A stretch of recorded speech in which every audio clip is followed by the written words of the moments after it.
24 de noviembre de 1971, un pasajero, bajo el nombre de Dan Cooper, se acercó al mostrador de Northwest Orient Airlines en Portland, Oregon, vestido con un traje de negocios y con un maletín. Pagó en efectivo por un boleto de ida en el vuelo 305 a Seattle. El hombre tranquilo ordenó una copa de bourbon y una soda mientras esperaba el despegue. En el aire, justo después de las 3 p.m. desde el asiento 18C, le entregó a la azafata una nota diciendo que tenía una bomba en su maletín y le mostró un vistazo repleto de cables y palos rojos aparentemente de dinamita.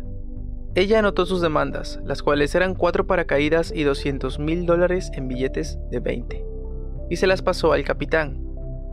En Seattle, los pasajeros fueron cambiados por dinero y paracaídas. El vuelo se reanudó con el señor Cooper y la tripulación en ruta hacia la Ciudad de México, con el avión volando a no más de 10,000 pies de altura, como él exigió. Después de las 8 p.m., en algún lugar entre Seattle y Reno, Cooper saltó de la parte trasera del avión con el dinero amarrado a su cuerpo, a una zona boscosa con un paracaídas, y desapareció sin dejar rastro alguno. Nunca se volvió a saber de él. Mientras siguen surgiendo investigaciones, libros y películas sobre el caso, el hombre que engañó a todos y desapareció en las nubes continúa siendo un enigma.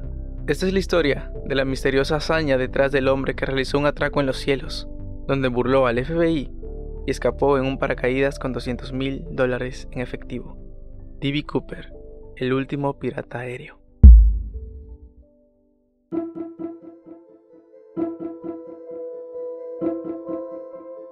Bienvenido a Agnósticos.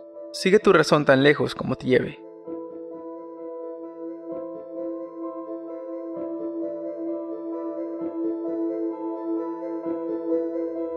D.B. Cooper, el último pirata aéreo.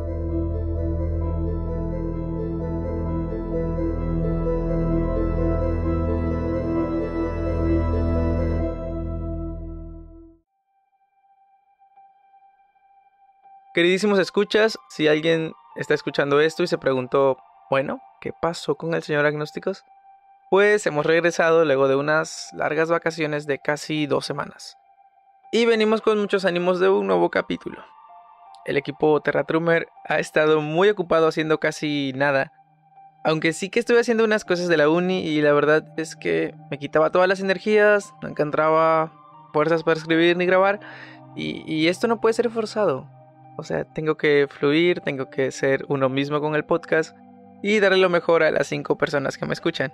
No podía, no tenía inspiración, pero hemos vuelto con más ganas de antes y listo para grabar un 8º episodio. Un episodio que se nos viene muy interesante, que no está tan oscuro como me dicen que son los demás. Y bueno, esto lo digo porque algunos me han dicho que hago podcast de miedo, pero la realidad es que no lo hago para asustar a nadie y no pensé alguna vez que podría dar miedo, la verdad. O sea, mi voz y si me conocen en persona, la neta no, pero bueno, tomo como elogio que me digan eso. Uno de mis motivos es transmitir emociones y bueno, lo logro de cierta manera. Estoy muy contento también, tengo que decirles, con el recibimiento que tuvo el episodio anterior. De hecho, quiero agradecerles tanto por ese apoyo. La Zona del Silencio fue un episodio que me encantó tanto investigar como grabar y editar. Disfruté mucho el proceso y recibí algunos enhorabuenas. Y así que sí, por eso salió el 8. Que lo escuchen unos cuantos me impulsa y debo decirles que ya dije que haría el mínimo de 50 episodios antes de retirarme. Así que bueno, tendrán spam y agnósticos para rato todavía. Así que bueno, semana 8 de 50. Este cap envuelve bastante misterio y para algunos es incluso hasta heroico. Si le tuviera que poner un color a este episodio sería el naranja. Es exótico, raro y hasta me emociona, la verdad. Y dato curioso, ya han pasado más de 2 meses desde que empezó este proyecto. Y neta es lo más que he durado siendo constante en un proyecto y me gusta mucho hacerlo. Es un hobby y espero alguno también lo disfrute escuchándolo. Bueno, Agnósticos es mi bebé y lo tenía un poquito descuidado, la verdad.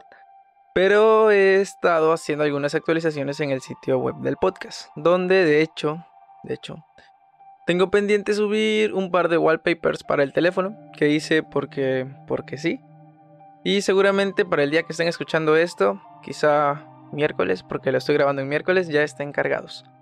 Y por ahí también tienen la página de Instagram donde pueden seguirnos como @gnósticos_, donde cada semana subo actualizaciones para hacer de cada episodio una mejor experiencia.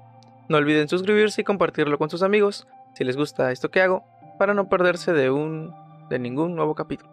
By the way, si quieren mejorar aún más esa experiencia, les recomiendo que usen auriculares para escucharnos cada semana.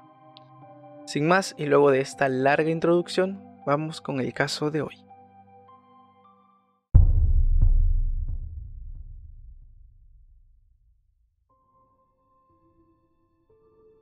Se acercaba la noche de Acción de Gracias de 1971 y el aeropuerto internacional de Portland, en los Estados Unidos, era un hervidero de personas ansiosas, equipaje tirado por el suelo y tripulaciones en apuros. Entre tantos viajeros, había uno que se disponía a volar a Seattle, en un avión de Northwest Orient Airlines, y que hasta este momento no llamaba para nada la atención, de unos 45 años con una altura cercana a 1,80 m, camisa blanca, traje oscuro y mocasines, según lo describieron poco después. Este se convertiría en el secuestrador aéreo más misterioso de este país, y es un enigma que persiste hasta la actualidad.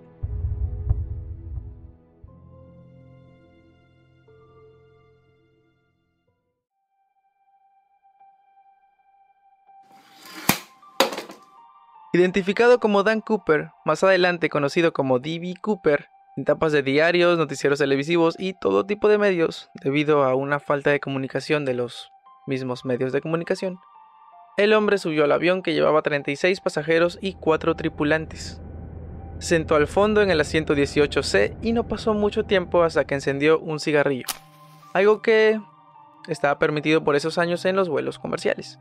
Poco antes del despegue, le pidió a la azafata Florence Schaffner que se acercara hasta su lugar y le dejó una nota en uno de sus bolsillos. La mujer, que apenas tenía 23 años, imaginó que se trataba de una propuesta de las tantas que recibía, por lo general contra su voluntad durante los vuelos. Después relataría que era habitual eso, que los hombres le dejaran su número telefónico o invitaran de esa manera a ella o a sus compañeras a salir. Ya saben, ¿no? Hombres de los 70s y de los 20s también. Hablo de los 2020s. Cuando la azafata volvió a su posición, revisó el bolsillo y leyó la nota que la dejó paralizada. El hombre misterioso le decía que tenía una bomba y que si no se sentaba a su lado para recibir instrucciones, estaba dispuesto a hacerla estallar. De inmediato, Cooper hizo oír sus demandas. Quería $200,000 en billetes sin marcar, 2 sets de paracaídas y la seguridad de que le entregaran todo lo que pedía en el aeropuerto internacional de Seattle-Tacoma. Volvió a decir que llevaba consigo una bomba y le mostró a la mujer que se sentó a su lado un maletín con cables y elementos que se asemejaban a un explosivo, como dijimos en la introducción. La azafata debió avisar de la situación en pleno vuelo al comandante del avión, William Scott, y este prometió que no tardarían en conseguir todo lo que pedía Cooper. Scott contactó por radio a la policía de Seattle, que a su vez convocó al FBI ante la gravedad del episodio. Mientras el tiempo de vuelo se acortaba, el piloto mandó a la azafata a hablar con el secuestrador y a intentar descubrir si lo que llevaba en el maletín era en realidad una bomba. Cooper se enojó al notar las intenciones de los tripulantes y estalló de ira. Volvió a pedir que en el aeropuerto tuvieran todo listo con su pedido, los billetes, todos de $20, sin marcar y con 2 sets de paracaídas, 2 de espalda, 2 de los llamados de emergencia. Una escuela de paracaidismo proporcionó los paracaídas que pedía Cooper y así estaba todo listo. Durante las negociaciones, el secuestrador mantuvo todo el tiempo el diálogo con la azafata y hasta pidió un whisky y una gaseosa de limón que ofreció pagar con el dinero que llevaba encima. Se presume que esta gaseosa era de 7-Up, pero eso solo se dice. Tina Munklow, una de las azafatas en el vuelo, lo describió como una persona agradable y considerada, que pidió que le sirvieran comida a los pasajeros antes de aterrizar. Sin embargo, los agentes del FBI afirmaron que era obsceno, porque utilizaba malas palabras. El clima era de tensión y dudas. La tripulación sospechaba que entre los demás pasajeros había un cómplice del hombre discreto que había engañado a todos. En tierra, mientras tanto, las fuerzas de seguridad intentaban encontrar mecanismos para cumplir los requisitos del secuestrador, pero también ver la posibilidad de seguir sus pasos una vez que se completara la entrega del dinero. Es por eso que, entre otras cosas, empezaron a buscar billetes especiales, un poco particulares. Lo hicieron después de un pedido que realizaron a la Reserva Federal de San Francisco. 10,000 billetes de $20, casi todos impresos en 1969 y con números de serie procedidos por la letra L. Utilizaron además un dispositivo con un microfilm sobre cada uno para poder grabar los números y tener un registro de los que serían entregados a Cooper. Así pues, parecían billetes normales, pero en realidad pues estaban como que etiquetados a un puntito. Obviamente literal, no era un puntito. Cerca de las 17 y luego de que el piloto y las azafatas le aseguraran al secuestrador que todos sus pedidos estaban listos en el aeropuerto, el avión aterrizó en Seattle.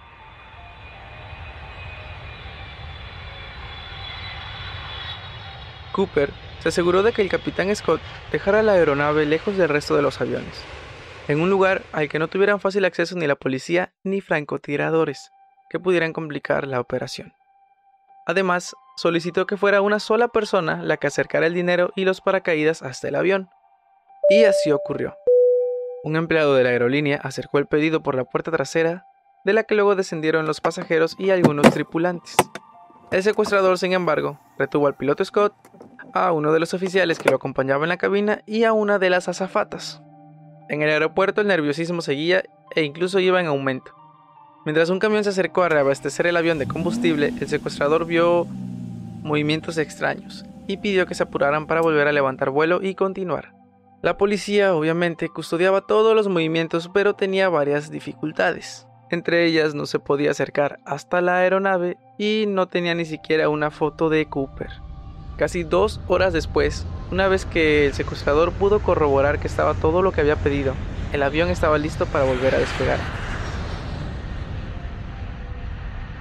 O sea, hubo 2 horas en lo que llegaron al aeropuerto, consiguieron las cosas que supuestamente ya tenían conseguidas y llenaron de combustible el avión, y la policía no pudo hacer nada. O sea, es como, ¿qué está sucediendo? Cooper pidió al piloto que encaminara del rumbo hacia la Ciudad de México, hacia el bello México, pero a 3,000 metros de altura, con el tren de aterrizaje desplegado. Sin embargo, uno de los tripulantes dijo que eso sería imposible, porque el avión estaba en condiciones de volar apenas 1,600 kilómetros. Finalmente decidieron que volara hasta Reno, en el estado de Nevada, para reabastecer nuevamente y emprender el viaje hasta el país vecino. Poco después del despegue, el secuestrador le pidió a la azafata que lo acompañaba que fuera hasta la cabina con el piloto y que se quedara allí. Mientras avanzaba la mujer, pudo ver que Cooper hacía movimientos extraños. Una vez en la cabina, ella y sus compañeros observaron una señal de alerta. En los tableros, una luz indicaba que Cooper intentaba abrir la puerta trasera del avión. Pese a que por los intercomunicadores le pidieron que no lo hiciera, no hubo caso. Poco después notaron un cambio de presión. El secuestrador había saltado. Había saltado en paracaídas del avión y no lo volvieron a ver nunca más. Según los cálculos posteriores, la insólita fuga tuvo lugar cerca de las 20, es decir, 8 de la noche, mientras el avión atravesaba una tormenta en el suroeste del estado de Washington, por lo que fue imposible detectar algún rastro del hombre que se había esfumado. A partir de este momento, el caso Cooper, que pasó a sumar a su nombre las iniciales DB por algunas pistas que rastreó el FBI, se convirtió en una suerte de gran debate nacional. La torpeza en la investigación, cabe recalcar, fue amplia. Por causas que hasta hoy no fueron explicadas, se perdieron evidencias como las colillas de los cigarrillos que fumó el secuestrador y las huellas que dejó en el vaso de whisky. Entre otras, alimentaron los comentarios maliciosos. Un hombre, en apariencia inocua, había logrado engañar a la agencia federal y de seguridad más importante del mundo. En base a la declaración de otro piloto que volaba a 1,200 metros detrás del avión por la misma ruta, se determinó que si había abierto los paracaídas había podido aterrizar a unos 32 kilómetros del lago Merwin, ubicado 48 kilómetros al norte de Portland.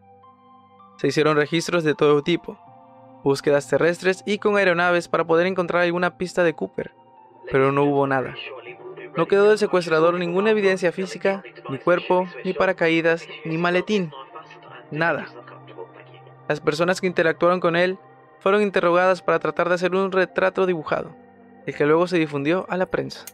Aunque a fines de 1971 y a principios de 1972 se llevaron a cabo intensas búsquedas aéreas y terrestres en un área de 73 kilómetros cuadrados, de donde se creía que había podido tocar tierra Cooper, no se encontró ningún rastro del secuestrador.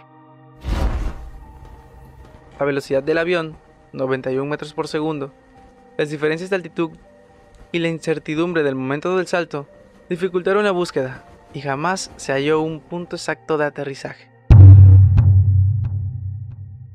Debido a esto, teorizaron que no había un cómplice esperándolo en tierra que lo ayudase a escapar, porque es que era prácticamente imposible asegurar un punto de caída.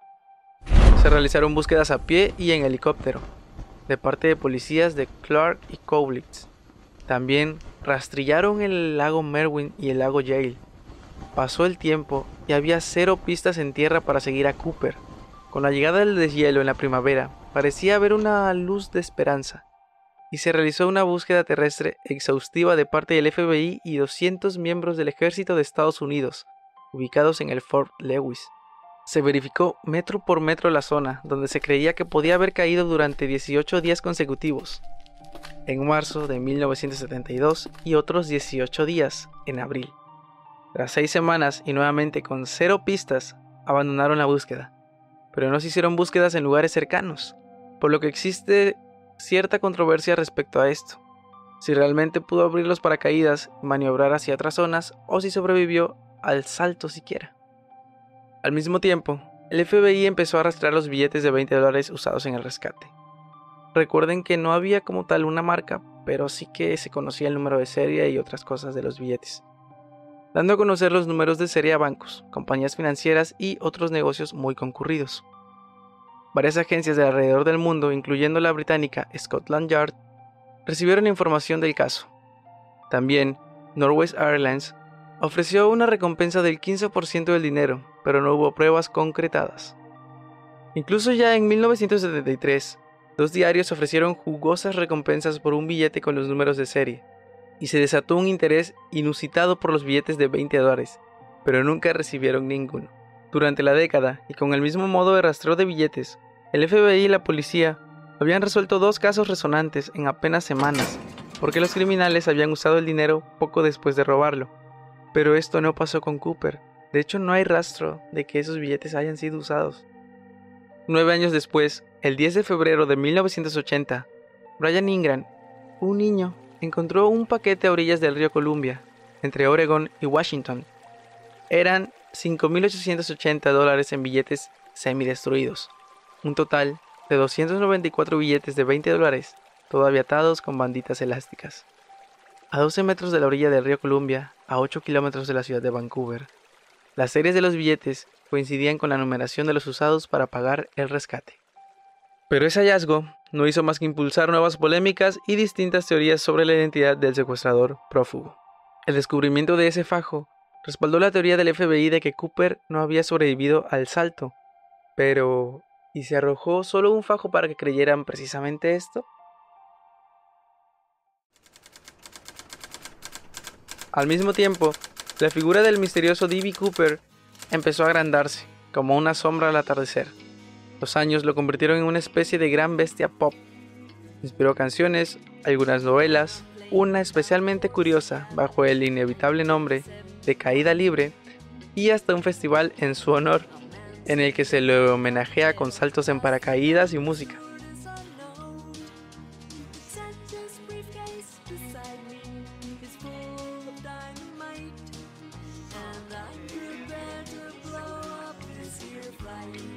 Cada tanto su nombre aparece además en referencia de series o largometrajes.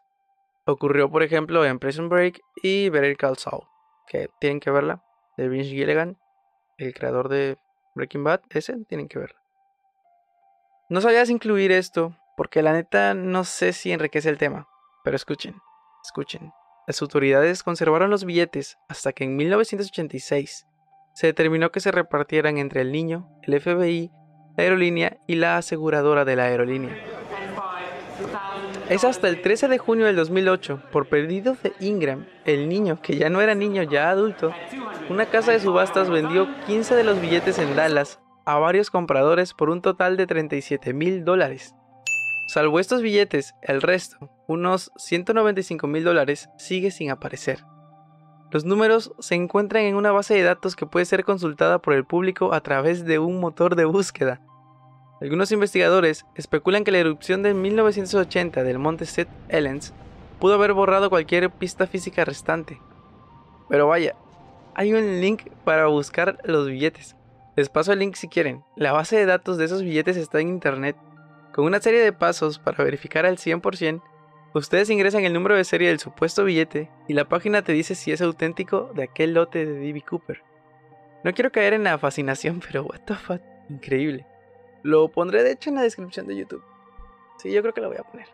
El misterio que ha rodeado la identidad de D.B. Cooper y que pesa sobre el FBI desde hace 50 años ha alimentado sin cesar el imaginario colectivo en torno al que llegó a ser el criminal más buscado de Estados Unidos.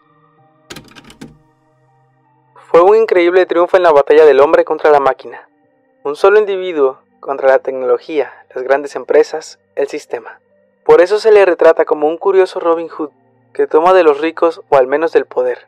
Da igual si se lo da a los pobres o no. Reflexionaba durante el 25 aniversario del secuestro el sociólogo Otto Larsen de la Universidad de Washington. Una de las personas que más investigó el caso Cooper es el periodista Geoffrey Gray, que se internó en los archivos del FBI y dio con miles de cartas, documentos, hasta poemas sobre y para Cooper. Un documental estrenado en 2020 por HBO, que por cierto ya me ando haciendo muy fan de ellos, patrocínenme, en todos los capítulos los menciono, reconstruyó el caso y reunió a distintas personas que aseguran haber conocido al verdadero Cooper. Es que más allá de un identikit diseñado por el FBI, no quedaron más pistas y su paradero continúa siendo un misterio. El identikit es el retrato hablado. Si amas a alguien, su pasado no es importante. Dice en El misterio de D.B. Cooper, Joe Weber, una mujer que asegura que en 1995, en su lecho de muerte, el hombre que fue su esposo le confesó haber sido el secuestrador aéreo más célebre de los Estados Unidos y del mundo. El documental también muestra los testimonios de personas que investigaron a otro sospechoso, Richard McCoy Jr., un hombre que apenas 4 meses después del episodio de Cooper secuestró otro avión de línea, usando el alias James Johnson. Se subió a un vuelo de United Airlines y poco después del despegue le entregó a una azafata un sobre en el que se podía leer instrucciones de secuestro. Pedía 4 paracaídas y $500,000. Al tiempo de su secuestro, McCoy fue atrapado y sentenciado a 45 años de cárcel, pero logró escapar. 2 años después, un grupo de agentes del FBI lo encontró y uno de ellos le disparó con una escopeta, dejando tendido al secuestrador hasta que murió pocos minutos después. Si era Cooper o no, no se pudo determinar. En el misterio de D.B. Cooper aparecen varias personas más que aseguran haber conocido al secuestrador. Una mujer dice que fue su padre, otra que fue su tío. El efecto Dan Cooper en las aerolíneas se hizo sentir. El secuestrador provocó que se dieran grandes cambios en los vuelos comerciales en Estados Unidos, que luego fueron adoptados al resto del mundo. Se instalaron detectores de metales en los aeropuertos, se implementaron nuevas reglas de seguridad de vuelo y hasta hubo modificaciones en el diseño del Boeing 727. Incluso después de 3 secuestros similares en 1972, la Administración Federal de Aviación, FAA por sus siglas en inglés, pidió que los Boeing estuvieran equipados con un mecanismo conocido como Cooper Vane, una cuña aerodinámica que impedía que las escaleras traseras de un avión fueran abiertas durante el vuelo. En 1971, $200,000 era una suma importante, pero tomando en cuenta la inflación, el botín del ladrón es mucho más impresionante en estos días. En 2021, tendría un valor actual de alrededor de $1,285,373.33. ¿Qué tal? Como suele pasar en Estados Unidos, cuando todas las pistas conducen a la nada, se cierra el caso. Y así fue. El 12 de julio de 2016, el FBI anunció que daba por finalizada la investigación del caso para poder darle espacio a prioridades más urgentes. 44 años y medio después del caso. Lo anunció oficialmente el agente Frank Montoya, quien afirmó: "Hoy llegamos a la conclusión de que llegó la hora de cerrar el caso, porque no hay nada nuevo. Si surgiese algún indicio nuevo, sobre todo del paracaídas o del dinero, entonces reabriríamos el caso y llevaríamos al culpable a la justicia". Siempre quedó flotando la duda al respecto y un sinfín de preguntas. ¿Quién fue Dan Cooper? ¿Qué fue de él? ¿Falleció al no abrirse el paracaídas? ¿Era otro personaje de la vida criminal de Estados Unidos? ¿Qué pasó con el dinero? ¿Por qué pagaron el rescate si eso nunca se hace? ¿En qué momento se agregó una letra a su nombre? Considerado casi como un Robin Hood, tuvo un trato amable, no asesinó, no hirió, ni golpeó a nadie, no causó mayor daño al avión e incluso una persona distinta a Cooper se benefició con algo de dinero. Esto, Ingram y bueno, demás personas que luego compraron los billetes. ¿Se imaginan que este tipo siga vivo? ¿Qué creen que pasó con todo ese dinero? ¿Y qué hubiesen hecho ustedes?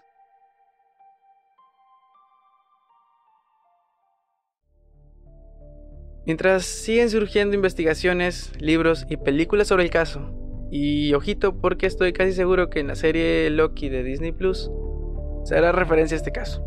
En el tráiler ya hay un guiño en los últimos segundos, un guiñazo por cierto, vayan a verlo y regresan para la conclusión del capítulo. Los espero y si llegaron hasta aquí, ¿qué les pareció? Envíen sus impresiones donde quieran, que me importa muchísimo su opinión. El caso es uno de los más importantes misterios de la criminología americana. El único caso de piratería aérea que no ha sido resuelto y uno de los pocos del mundo. No se sabe quién era y no se sabe qué ocurrió con él. Después de todos estos años, las personas todavía se están preguntando por la identidad del ladrón astuto conocido como D.B. Cooper. El hombre que engañó a todos y desapareció en el cielo. El último pirata aéreo.